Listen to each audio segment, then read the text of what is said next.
अस्सलाम वालेकुम। जनरल बाजवा और इमरान खान आजकल एक दूसरे पर बड़े बड़े संगीन किस्म के इल्ज़ामात लगा रहे हैं। इमरान खान सरेआम सामने आकर उनके बारे में बातें कर रहे हैं, तो दूसरी तरफ जनरल बाजवा चूँकि अपनी रिटायरमेंट के बाद 2 साल तक खुद सामने नहीं आ सकते, वो भी मुख्तलिफ़ सहाफ़ियों के ज़रिए अपने दिल की भड़ास निकाल लेते हैं और इमरान खान को खरी खरी सुना लेते हैं। असल में जनरल बाजवा ने ये समझा हुआ था कि इमरान खान भी जब हुकूमत से निकलेगा तो पिछले वज़राए आज़म की तरह चुप करके निकल जाएगा, चंद दिन शोर करेगा और नवाज़ शरीफ की तरह मुझे क्यों निकाला वाला डायलॉग बोलेगा और चुप करके बैठ जाएगा। लेकिन इमरान खान ने ऐसी खप डाली हुई है कि वो चुप करने का नाम नहीं ले रहे और वो रोज़ाना जनरल बाजवा पर कोई ना कोई नया इल्ज़ाम लगा देते हैं और साथ ही जनरल बाजवा को कोई ना कोई नया टाइटल, नया लक़ब, नया नाम दे देते हैं। जैसे चंद दिन पहले इमरान खान ने जनरल बाजवा को सुपर किंग का नाम दिया था, तो मीडिया में सुपर किंग के चर्चे होने लगे, जिसमें इमरान खान ने कहा था कि मेरे पास तो इख्तियार ही कोई नहीं था, जनरल बाजवा ही सुपर किंग थे। इमरान खान रोज़ाना कोई ना कोई ऐसी बात करते हैं, फिर उसके बाद क्या हुकूमती अरकान, वज़रा और क्या सोशल मीडिया पर पीटीआई के हामी अरकान और एक्टिविस्ट सब लोग वही लफ्ज़ बोलने लगते हैं और इमरान खान की कही हुई बात ही टॉप ट्रेंड बन जाती है। अब सूरत हाल ये है कि अगर इमरान खान रोज़ाना बाजवा के बारे में कोई नया बयान, कोई नया लक़ब उनको ना दें, तो शाम के वक्त का जो खबरनामा है वो फीका फीका सा लगता है। जनरल बाजवा ने ये सोचा भी नहीं था कि इमरान खान उनसे भी शातिर निकलेगा, और अगर जनरल बाजवा अपने पास इमरान खान की रिकॉर्डिंग्स करवा कर रख रहे थे, जो अभी वो लीक करने की धमकी दे रहे हैं कि मैंने ये लीक कर दी तो ये कहीं का नहीं रहेगा, तो दूसरी तरफ अब ये पता चल रहा है कि इमरान खान ने भी ऐसी ही तैयारी कर रखी है और जनरल बाजवा के साथ बैठने वाले उनके जो लोग थे, उनके जो कह लें कि फेलोज़ या कुलीग्स जो भी थे, वही रिकॉर्डिंग्स करके इमरान खान को भी दे रहे थे और अब इमरान खान के पास भी वही रिकॉर्डिंग्स हैं। इस हवाले से सीनियर सहाफ़ी हामिद मीर ने नए इंकशाफात किए हैं। अगर बाजवा इमरान तनाज़े के हवाले से आपने हामिद मीर का ये क्लिप नहीं सुना तो फिर आपने कुछ नहीं सुना। अभी आपको सुनवाते हैं कि हामिद मीर ने कौन से नए इंकशाफात किए और ये बताया है कि इमरान खान के पास बाजवा की कौन कौन सी ऑडियोज़ पड़ी हुई हैं और अगर वो ऑडियोज़ ओपन कर दी गई तो जनरल बाजवा के साथ क्या हो सकता है। और सबसे जो बाजवा के लिए परेशान कुन बात है, उन रिकॉर्डिंग्स में जनरल बाजवा की वो रिकॉर्डिंग भी है जिसमें वो इमरान खान को कह रहे हैं कि आपने जनरल आसिम मुनीर को आर्मी चीफ़ नहीं बनने देना, लेकिन इमरान खान ने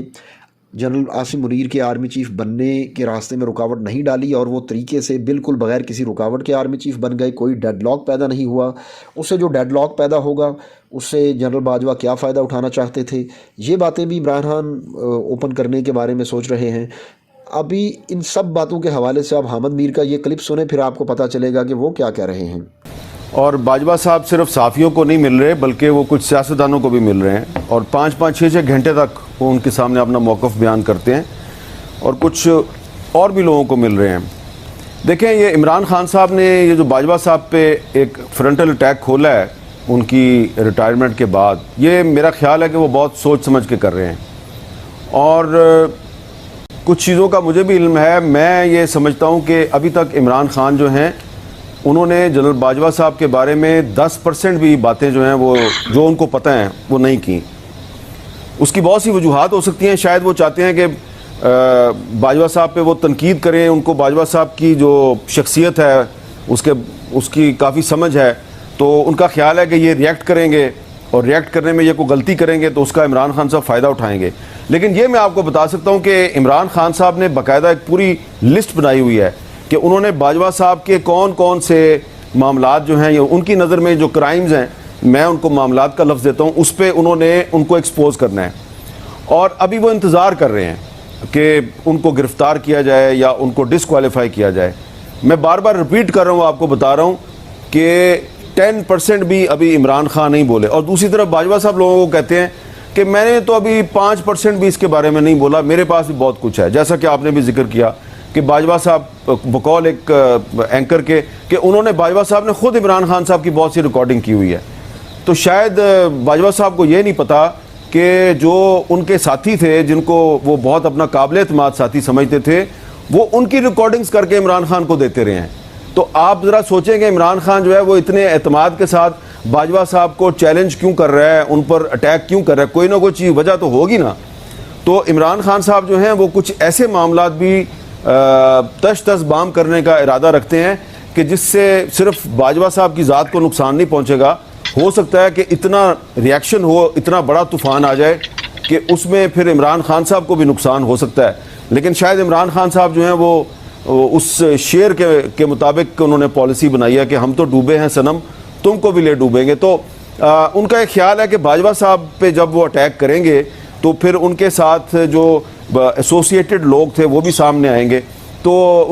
उनको सियासी फ़ायदा बहुत होगा। और खान साहब जो हैं वो आजकल प्राइवेटली ये भी कहते हैं कि मैं इनको इतना एक्सपोज करूँगा कि लोग भूल जाएंगे, जुल्फ़िकार अली भुट्टो को भी भूल जाएंगे और उस अल्ताफ़ हुसैन को भी भूल जाएंगे। मैं इनको इतना एक्सपोज करूँगा कि इनको छठी का दूध याद करवा दूँगा। मेरा नहीं ख्याल कि वो मौजूदा इस्टेब्लिशमेंट जो है उसके साथ कोई मुहाजरा ही करना चाहते हैं। वो बाजवा साहब पे अटैक इस तरीके से करेंगे कि उसका नुकसान सिर्फ बाजवा साहब को या उनके एक दो साथियों को होगा जो कि अब रिटायर हो चुके हैं। और उसमें जो सबसे बड़ा जो इमरान खान साहब का जो तुर्प का पत्ता है वो ये है कि वो ये डिस्क्लोज़ करेंगे कि जब नवंबर में नए आर्मी चीफ़ की अपॉइंटमेंट होनी थी तो कौन किसके ज़रिए उनके पास आया और बाजवा साहब का ये पैगाम दिया कि अगर आसिम मुनीर को आर्मी चीफ़ बनाया जाता है तो आप उसको मुस्तरद कर दें। और आरिफ अलवी साहब को भी ये कहा गया कि अगर आसिम मुनीर साहब का नाम आता है तो आप उसको मुस्तरद कर दें। और वो इमरान खान साहब जब आसिम मुनीर साहब का नाम मुस्तरद कर देंगे तो आसिम मुनीर जो हैं वो कंट्रोवर्शियल हो जाएंगे। लेकिन इमरान खान साहब ने वो नहीं किया और उन्होंने फ़ौरन आसिम मुनीर साहब के नाम पे यस कर दिया। और इमरान खान साहब का ख्याल है कि मैंने बाजवा की ये साजिश नाकाम बना दी, क्योंकि जनरल बाजवा ने पूरी कोशिश की कि आसिम मुनीर आर्मी चीफ़ ना बने। इसके अलावा भी 2-3 और मामलात हैं। तो इमरान खान साहब जो हैं वो इतने बेवकूफ़ नहीं हैं, वो इस तरीके से खेलेंगे कि जो उनके ख्याल में नुकसान है वो सिर्फ बाजवा का होगा, पूरे इदारे का नहीं होगा। नहीं देखे ना, ये तो आप इनकार नहीं कर सकते कि ये एक तासुर था कि अगर आसिम मुनीर साहब का नाम आता है, उनका नोटिफिकेशन होता है तो इमरान खान साहब फ़ौरन जो है वो इनकार कर देंगे और एक क्राइसिस क्रिएट हो जाएगा। और उस क्राइसिस से कुछ लोगों ने क्या फ़ायदा हासिल करना था, इमरान खान साहब ने मंसूबा बनाया हुआ कि वो ये भी बताएंगे कि मेरे ज़रिए ही क्राइसिस क्रिएट करना था और फिर उस क्राइसिस से फिर फ़ायदा भी किसी ने उठाना था। तो ये अब इमरान खान जो है वो इंतज़ार कर लें। वैसे तो मैं समझता हूँ कि उनको इस काम में नहीं पड़ना चाहिए, लेकिन वो ये बहुत से इंकिशाफात करने का इरादा रखते हैं और मुझे नहीं लगता कि उससे इमरान खान साहब की जनरल आसिम मुनीर के साथ लड़ाई हो जाएगी। उनकी लड़ाई बाजवा साहब के साथ ही रहेगी। लेकिन ये मैं इत्तेफाक करता हूँ कि उनकी बहुत सी जो स्टेटमेंट्स हैं उससे ये लगता है कि वो मौजूदा इस्टेब्लिशमेंट पे भी प्रेशर डाल रहे हैं, क्योंकि जब वो आसिम मुनीर साहब का नाम नहीं लेते लेकिन उनके कुछ सबॉर्डिनेट्स का नाम लेते हैं तो इसका मतलब है कि वो इदारे को प्रेशराइज करने की कोशिश कर रहे हैं। लेकिन फ़िलहाल मुझे लगता है कि आने वाले दिनों में इमरान खान साहब जनरल बाजवा साहब के बारे में बहुत से दावे करेंगे। देखिए, जो हाई कोर्ट है या कोई भी और कोर्ट है या सुप्रीम कोर्ट हो, तो वो जो भी फैसला करती है ना वो तो आइन को सामने रखती है ना। तो हाई कोर्ट ने तो जो फैसला दिया है बड़ा सिंपल है कि जी आइन के मुताबिक जब सूबाई असम्बली तहलील हो जाती है तो 90 दिन के अंदर इलेक्शन होना चाहिए, और यही उन्होंने फैसला दिया और ऐसा ही होना चाहिए। लेकिन ये तो आइन कह रहा है ना और अदालत कह रही है। जो अहले इक़्तिदार व इख्तियार हैं वो तो कुछ और सोच के बैठे हुए हैं, जैसा कि आप भी जानते हैं कि मैंने आपको काफ़ी दिन पहले बता दिया था। पहले तो मुझे यही पता चला था कि ये सिर्फ पंजाब और खैबर पख्तूनख्वा का इलेक्शन जो है उसको आगे ले जाना चाहते हैं और चाहते हैं जी कि जब कौमी असम्बली का इलेक्शन होगा तो सारे इलेक्शन इकट्ठे करवा दिए जाएं। अब मुझे पता चला है कि ये जो बाई इलेक्शन है ना कौमी असम्बली का, जिसके लिए अभी इन दोनों कागजात नामजदगी जमा करवाए जा रहे हैं, ये वो भी नहीं करवाना चाहते और उसके बाद ये अक्टूबर से भी मामले को आगे ले जाना चाहते हैं। अब इसमें यकीनन हर बंदा जो आइन और कानून की बालादस्ती पे यकीन रखता है वो यही सोचेगा यार ये आइन में तो ऐसा नहीं हो सकता। तो बिल्कुल सही बात है, आपको और मुझे, शामी साहब को, सबको यही सोचना चाहिए कि भाई आइन में तो ऐसा नहीं हो सकता। लेकिन आप देखें कि यहाँ पे तो बहुत से ऐसे काम होते हैं कि जो आइन में नहीं होते लेकिन असल ग्राउंड रियलिटी उन्हीं को बना दिया जाता है। तो लग यही रहा है कि जिस तरह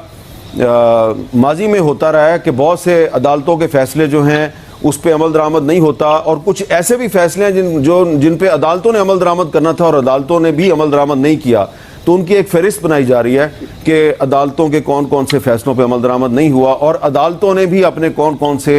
फैसलों पर अमल दरामद नहीं किया। तो कहा जाएगा जी कि हम इस पोजीशन में नहीं हैं, हमारे मुआशी मामलात हैं, फंड्स की कमी है, मरदमशुमारी नहीं हुई, ये नहीं हुआ, वो नहीं हुआ और ये इलेक्शन को डिले करेंगे। तो ये आइन की खिलाफ वर्जी होगी और मैं तो ज़ाती तौर पे समझता हूँ कि आइन की खिलाफ वर्जी जो है वो एक बहुत बड़ा जुर्म है। लेकिन ये जो आजकल असद उमर साहब जिस तरीके से जो अंदाज़े गुफ्तगू है उनका कि हम घसीटेंगे और आर्टिकल 6 लगा देंगे, ये करेंगे, वो करेंगे, तो ये खुद भी तो यही काम करते रहे ना। तो इनके कहने में वो ताकत मुझे नज़र नहीं आ रही जिसके ऊपर अदालतें या ये हुकूमत जो है वो राज़ी हो जाए, क्योंकि ये खुद भी यही काम करते रहे हैं। अब जिस तरह के इन्होंने आज इनके दौर में अली वज़ीर साहब गिरफ्तार हुए थे और आज वो रहा हुए हैं 2 साल के बाद। तो अली वज़ीर साहब जब रहा होंगे तो वो सिर्फ इस हुकूमत को तो नहीं ना कोसेंगे, पिछली हुकूमत को भी कोसेंगे।